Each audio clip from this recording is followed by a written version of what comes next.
בנו חושך לגרש, בידינו אור ואש. Ma'oz Sur, or as known in English, Rock of Ages, is the original first Hanukkah song we know of. And here it is, one verse in Hebrew, two verses in English. Rock of Ages, let our song praise your saving power. You amid the raging foes were our sheltering tower. Furious they assailed us, but your arm availed us, and your word broke their sword when our own strength failed us, and your word broke their sword when our own strength failed us. Ma'oz Sur Yeshuati Lecha na'eh l'shabeach, Tikon beit tefilati v'sham toda nizabeach, le'etachin matbeach mitzar hamnabeach, azegmor b'shir mizmor Chanukah hamizbeach, azegmor b'shir mizmor Chanukah hamizbeach. Children of the Maccabees, whether free or fettered, wake the echoes of the songs where you may be scattered. Yours the message cheering that the time is nearing, which will see all people free, tyrants disappearing, which will see all people free, tyrants disappearing. Hello and greetings. My name is Rabbi Ben Lu, and I am the Jewish chaplain at Calipatra State Prison. Beginning on Thursday evening, December the 10th, and concluding on Friday, December the 18th, we celebrate the festival of Chanukkah. The Menorah should be kindled each evening of Chanukkah, with an additional candle being added on each subsequent evening. On Friday, make sure to kindle before sunset, and on Saturday, make sure it is after the Holy Shabbat, as we are forbidden from kindling a fire on the Shabbat. If you are Jewish and in need of a menorah or any other Jewish artifact or a prayer book, reach out to your Jewish chaplain. If you do not have one, reach out to another chaplain or the CRM. You can also reach out to a local synagogue, the Board of Rabbis of California, the Aleph Institute, or any other Jewish organization to help and guide you. The ideas and inspiration for my message comes from my teacher and mentor, the Lubavitcher Rebbe, and from Rabbi Jonathan Sachs of blessed memory, former chief rabbi of the UK. Hi everybody. What is Hanukkah? Hanukkah is the Jewish 8-day wintertime festival of lights, celebrated with the nightly menorah lighting, special prayers, and fried foods. The Hebrew word Hanukkah means dedication, and is thus named because it celebrates the rededication of the Holy Temple, also spelled Hanukkah, Hanukkah, or variations. The Hebrew word is actually pronounced with a guttural ch sound. Chanukah, not Chanukah. What does it commemorate? In the 2nd century BCE, the Holy Land was ruled by the Seleucids, the Syrian Greeks, who tried to force the people of Israel to accept Greek culture and beliefs instead of mitzvah observance and belief in God. Against all odds, a small band of faithful but poorly armed Jews, led by Judah the Maccabee, defeated one of the mightiest armies on earth, drove the Greeks from the land, reclaimed the Holy Temple in Jerusalem, and rededicated it to the service of God. When they wanted to light the menorahs, the seven-branched candelabras lights, they found only one single cruse of olive oil that has escaped contamination by the Greeks. Miraculously, they lit the menorah, and the one-day supply of oil lasted for 8 days, until new oil could be prepared under conditions of ritual purity. To commemorate and publicize these miracles, the sages instituted the festival of Chanukkah. Thank you, Rabbi Ferris. That was extremely informative and most helpful. History itself has a history. Our perspectives shift over time, and some moments may only seem meaningful in retrospect. We don't always understand the real significance of an event until many decades or even centuries later. A classic example of this is the history of Hanukkah. At one level, the Hanukkah story is very simple. From the days of Alexander the Great of Macedon, Israel was under the dominion of Alexandrian Empire of the Greeks. Then, during the 2nd century, Israel found itself under the domain of the Seleucids, who were based in Syria. The Seleucid leader decided to force the pace of Hellenization on the Jews of the land of Israel. Among other things, he forbade the public practice of Judaism, erected a statue of Zeus in the temple, and offered swine before it as a sacrifice, in a desecration of Jewish values and practices. An elderly priest called Matityahu and his sons and their supporters, known to history as the Maccabees, rose in revolt. Over the next 3 years, they scored a momentous victory over the Seleucids, reconquering Jerusalem and bringing it back under Jewish sovereignty. They cleansed the temple and rededicated it, lighting the great menorah that stood in the temple for a celebration lasting 8 days. What the sages understood, but what was not understood at the time of Hanukkah itself, however, was that the real battle against the Greeks was not a military one, but a cultural one. Ancient Greece and Israel were profoundly different. The Greeks excelled at everything visual. The Jews worshipped the invisible God. To Greeks, the Jews were strange and superstitious. To Jews, the Greeks were pagans and idolaters. At that time, the Greeks were the world's greatest in many fields. They were unparalleled in their advances in art, in architecture, in literature, in drama, in philosophy. Even today, their achievements have never been surpassed. But Jews nonetheless believed, and surely history has borne this out, that there is within Judaism, within ancient Israel, and still within its heritage to today, something special, something worth fighting for.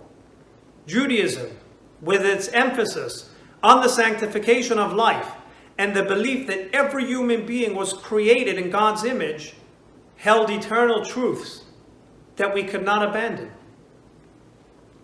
What history taught them was that to defend a country, you need an army. But to defend a civilization, you need schools. In the short run, battles are won by weapons. But in the long run, they are won by ideas and the way they are handed on from one generation to the next generation. What Hanukkah tells us is that there are two different battles for freedom. One is fought by soldiers, the other by teachers, and it is the second that eventually determines the course of history. When civilizations clash, strengthen schools, for the world we build tomorrow is born in the lessons we teach today. One of the most interesting aspects of this is reflected in the name of the festival itself. Chanukah, from the word Chanukkah, means rededication. That is what the Maccabees did to the temple. They rededicated it. Yet, over time, Chanukah also became connected to the word chinuch, a word meaning education. What we rededicated was not just a physical building, the temple, but living embodiments of Judaism, namely our children, our students, the people to whom we teach and pass on our heritage and values. From being the festival of a military victory, Chanukah became the festival of a spiritual and civilizational one. This history of our history has a message for us all. It teaches us this fundamental truth, as relevant to our lives today as ever before. Education is what kept the Jewish spirit alive and the menorah of Jewish values burning throughout the centuries in an everlasting light. Often what seems at the time to be the headline news, the military victory, is in the hindsight of history secondary to the cultural victory of handing your values on to the next generation. At the heart of the festival is the nightly menorah lighting. The menorah holds 9 flames, one of which is the shamash, the attendant, which is used to kindle the other 8 lights. On the first night, we light just 1 flame. On the second night, an additional flame is lit. By the 8th night of Chanukah, all 8 nights are kindled. Special blessings are recited, often to a traditional melody, before the menorah is lit, and traditional songs are sung afterwards. A menorah is lit in every household and placed in a doorway or window. It's also lit in synagogues and other public places. In recent years, thousands of jumbo menorahs have cropped up in front of city halls and legislative buildings, and in malls and parks all over the world.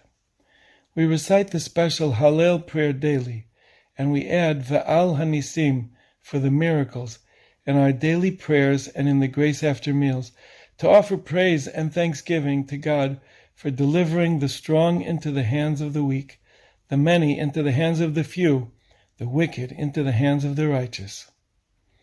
When is Chanukah? Well, this year it starts from December 10th and it runs all the way till December 18th. On the 25th of Kislev, it continues for 8 days. Since the Chanukah miracle involved oil, it's customary to eat foods fried in oil. The Eastern European classic is the potato latke, pancake, garnished with applesauce or sour cream. The reigning Israeli favorite is the jelly-filled sufganiyah, or jelly donut. So why is Hanukkah still celebrated to this day? Because though the temple was destroyed, Jewish hope was not destroyed. We may have lost the building, but we still had the story, the memory, and the light. And what had happened once in the days of the Maccabees could happen again.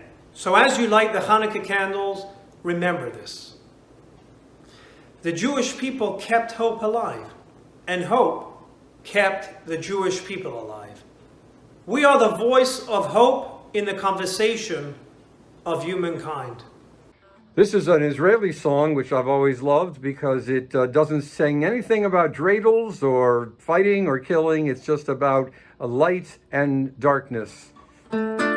Banu choshech legaresh biyadenu or va'esh kol echad hu or katan vekulanu or etan צורה חושך על השחור, צורה מפני האור, צורה חושך על השחור, צורה מפני האור.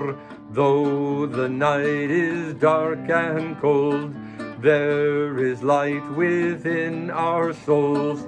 In our hearts there burns a flame, unity in freedom's name. Go away, darkest, scariest night. Go away, make a way for light. Go away, darkest, frightening night.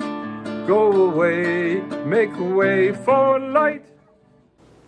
Here are 3 messages I'd like to impart with you. Number 1, don't compromise.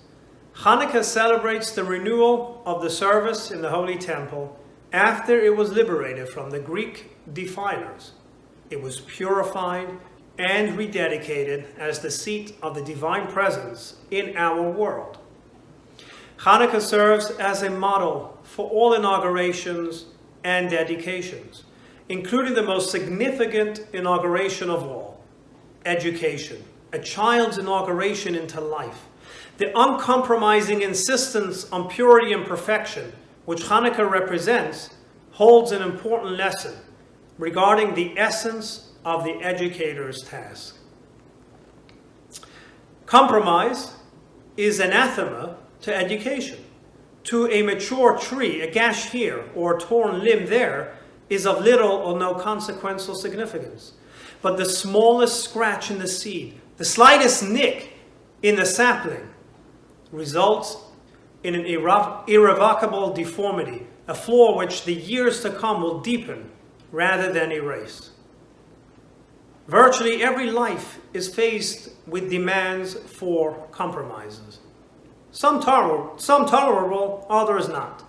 The educator who wishes to impart a set of values and priorities that will weather them all must deliver in word and example a message of impeccable purity, free of even the slightest and most acceptable compromise.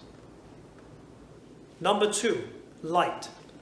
Light, brightness, radiance are metaphors we use when we wish to speak about hope, wisdom, or goodness. The candle flame, the ray of light, the glowing coal, these are the images in which we recognize our yearning for a better world, for a wiser, more virtuous, more godly self. We are encouraged by the fact that a luminous body, like the sun, can have such a profound effect on entities and beings millions of miles away, enriching them with light, warmth, energy, and life. We are encouraged by the fact that a tiny flame can banish a room full of darkness. If our own souls are candles of God, then each of us has the capacity to illuminate and shine above all the darkness and negativity in this world. All we need to do is be what we truly are, to act out our innate goodness, and the darkness will melt away. Once a year, we celebrate this truth. For 8 days and nights, we celebrate the power of light in ascending number. 1 little flame on the first evening, 2 flames on the second, 3 on the third, and so on. We kindle the Hanukkah Menorah, recalling that miraculous victory 22 centuries ago of quality over quantity, spirit over materialism, right over might, and we pray for the day when such victories are no longer miracles, but the way things are in God's world. And finally, number 3, a cruse of oil. Every individual has their one cruse of oil begging to be discovered. A person may not uncover this internal connection to God in the ordinary circumstances of their life. But when challenged, as in the case of the Maccabees, this inner connection will surface. And when this divine bond comes to the fore, as we say in our Hanukkah prayers, God will deliver the mighty into the hands of the weak, and the many into the hands of the few, for nothing can withstand its power. In their struggle against the Greeks, the Maccabees tapped this resource to sing this single cruse of oil, revealing a level of soul that transcended their usual limits. And in response, God revealed miracles that transcended the natural limits of this world. The Chanukah miracle, which followed, serves as an eternal testimony to the essential connection to God that the Greeks sought to sever.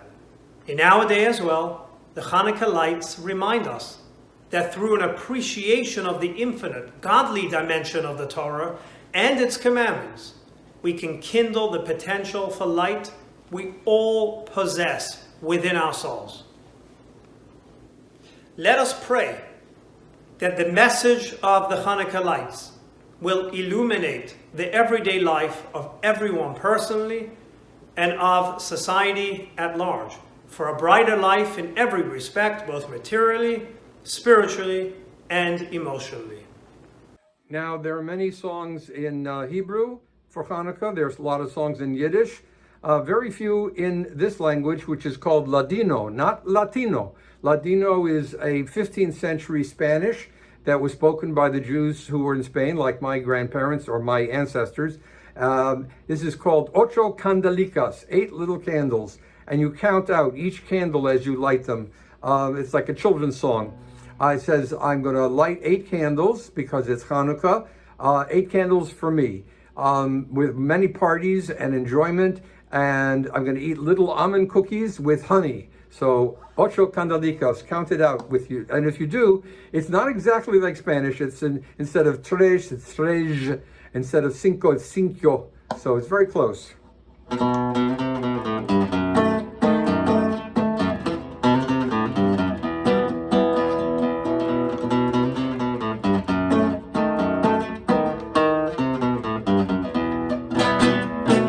Hanukkah linda está aquí, 8 candelas para mí. Hanukkah linda está aquí, 8 candelas para mí. Oh, una candelica, 2 candelicas, 3 candelicas, 4 candelicas, 5 candelicas, 6 candelicas, 7 candelicas, 8 candelas para mí. Muchas fiestas vou fazer, con alegrías y placer. Muchas fiestas vou fazer, con alegrías y placer. Oh, oh, oh. Una candelica, 2 candelicas, 3 candelicas, 4 candelicas, 5 candelicas, 6 candelicas, 7 candelicas, 8 candelas para mí. Los pastelicos voy a comer con almendricas y la miel. Los pastelicos voy a comer con almendricas y la miel. Oh, una candelica, 2 candelicas, 3 candelicas, 4 candelicas, 5 candelicas, 6 candelicas, 7 candelicas, 8 candelas para mí. What does it mean for us? We should spend time in close proximity to the Chanukah lights. The previous Rebbe would say we have to listen carefully to what the candles are saying. What are these flickering flames telling us? Well, some messages are, don't be afraid to stand up for what's right. Judah Maccabee and his band faced daunting odds. That didn't stop them. With a prayer on their lips and faith in their heart, they entered the battle of their lives and won. We can do the same. By the way, every Jewish holiday can be summarized as, they tried to kill us, we won, let's eat. Number 2, always increase in matters of goodness and Torah observance. Sure, a single flame was good enough for yesterday, but today has to be even better. Number 3, a little light goes a long way. The Chanukah candles are lit when dusk is falling. Perched in the doorway, they serve as a beacon for the darkening streets. No matter how dark it is outside, a candle of godly goodness can transform the darkness itself into light. Number 4, take it to the streets. Chanukah is unique in that its primary mitzvah is observed in public. It's not enough to be a Jew at heart or even at home. Chanukah teaches us to shine outwards into our surroundings with the godly glow of mitzvahs. And finally, lesson number 5, don't be ashamed to perform mitzvahs, even if you'll feel different. Be like a menorah, proudly proclaiming its radiant uniqueness for all to see. Happy Chanukah. On Chanukah, it's customary to play with a dreidel, a 4-sided spinning top bearing the Hebrew letters Nun, Gimel, Hey, and Shin, an acronym for Nes Gadol Haya Sham. A great miracle happened there in the land of Israel. Or the Israeli dreidels say Nes Gadol Haya Po. A great miracle happened here. The game is usually played for a pot of coins, nuts, or other stuff, which is lost or won based on which letter the dreidel lands when it's spun. In today's consumer-driven society, people tend to place great importance on giving Chanukah gifts.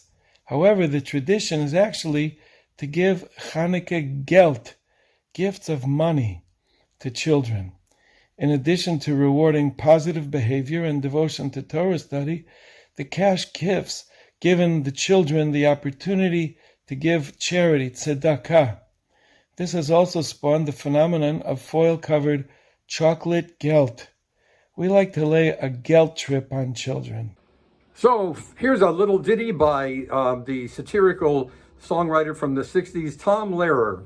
I'm spending a Hanukkah in Santa Monica, wearing sandals, lighting candles by the sea. I spend Shavuos in East St. Louis, a charming spot, but really not the spot for me.